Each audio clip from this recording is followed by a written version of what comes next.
This is Lowell Dam, also known as Fishing Hole Lowell. This is the Beaver Dam River. This issues from Beaver Dam Lake. There's no place to actually stake the poles, so I'll have to find some rock crevices. But there's two places I think to fish. One is in this calm area over here, the other in that calm area over there. So I'm gonna try this first, toss some cut bait, some worms, and then I'm gonna see if there's like small fish basically under the surface, if I can get some for live bait. And then we'll see if we can pull up any big fish. So let's get some baits in the water and let's start fishing. Might be actually a little fish here. Not really sure if there will be, but there actually might be a little fish here. Oh, that's a fish, that's a fish, yep. There is fish here. This is a sunfish, a small sunfish. Nice fish. Okay, so I got some bait fish if I really need some. Got some bait fish. This one's, I'm gonna let this one go because I don't really need it right now. It still depend on the baits I have over there for a while anyways. First fish of the day, a very small sunfish type fish. First fish of the day. That's good. There's at least bait fish here. Hopefully we can get something much larger here. Guys, I didn't realize this guy ate my worm, but this bullhead catfish actually ate my worm. I'm gonna toss this guy out as bait actually, because I think there are flatheads here, and flatheads love to eat bullhead catfish. Well, we're actually gonna move to the other side of the dam. Well, I'm gonna go get my stuff because that side hasn't been very productive besides small, tiny sunfish, and I'm not after small, tiny sunfish. Okay, seconds after I moved over here while I was getting my stuff, a fish hit my cut bait. It's either probably a catfish or a bowfin, but it's not small. Oh, it's a catfish. It's a catfish, all right. It's not a bad catfish either. Check that out. That is a good kitty. That's a good catfish. It's a really good catfish.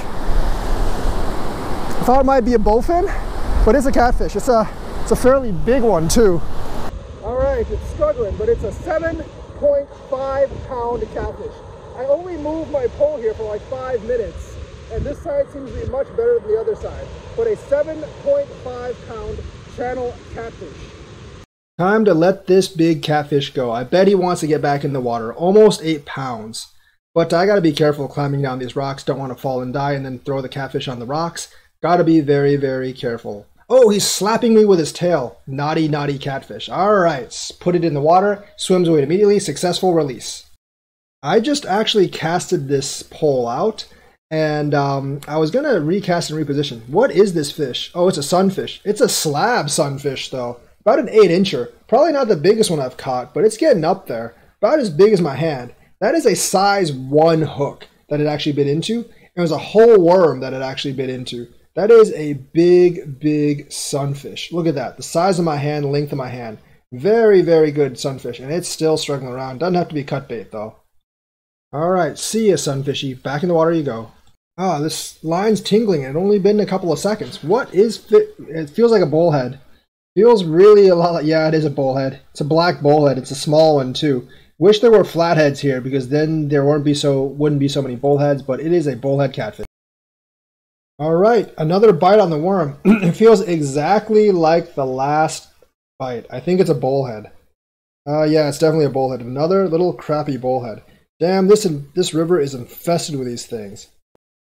That was actually about a little less than a month ago, probably at the beginning of October when things were still warm. I know that was a short video, but I wanted to go back, but then it got really cold and I was like, yeah, forget it. We're not doing that because the catfish don't really bite when it's really cold. And I think I got many hits from bowfins, but the thing is, like, it never hooked, probably because they have like stronger mouths and I just didn't really pull on time. But that place is infested with bullheads right now. There is a decent amount of channel catfish, and in the foam, there's all sorts of little fish like perch, well, not so much perch, but like smallmouth, bluegills. So if you want cut bait, it's all there. So it's actually a really good place to hunt for bowfin and catfish. And as for the river above the dam, didn't really see anything. I think people sometimes pull pike or bass out of there. But the reverse current's really strong. It's really hard to use a bobber like below the dam. Above the dam you can do that, but I couldn't find anything above the dam either. So a lot of little panfish. There's a couple of walleye in there as well. Some bowfin definitely, especially like bowfin's probably more in the summer than in the fall. And definitely a lot of catfish as well, as I pulled a 7-pounder very early on. in the trip. There's also some like smallmouth bass in the stream, so you can actually get some of those, and probably a little bit mix of other fish in there. A lot of northern pike in there as well. But the time I went there, didn't really get any of those. Just got a catfish. Got a couple hits on both and didn't pull them in, but I got a lot of panfish as well, and also like a bunch of bullheads because they are just infested with bullheads. All right, since that video is very short, we're going to go into story time. You know the book Wally the Walleye, where they have that smart aleck walleye that basically taunts a kid into trying to catch him and has all this fun? Well, let me tell you this true story of what happens to Wally the Walleye the next spring. By the time next spring rolls around, Wally the Walleye had fattened himself up to an amazing 18 inches.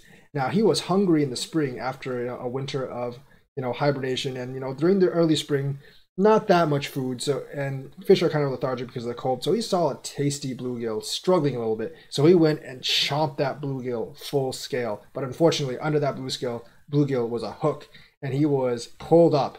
Now, unfortunately for him, these weren't catch and release anglers. They were catch and cook anglers doing a YouTube catch and cook video. So he was quickly killed, filleted, cooked, and eaten, and then pooped out the next day. And that, my friend, is the end of Wally the Walleye. The moral of the story: don't be a smart aleck game fish. Don't try to course around anglers, because you will be eaten. So that is the lesson for today. All right. Hope you enjoyed this episode. Thank you, and have a nice day.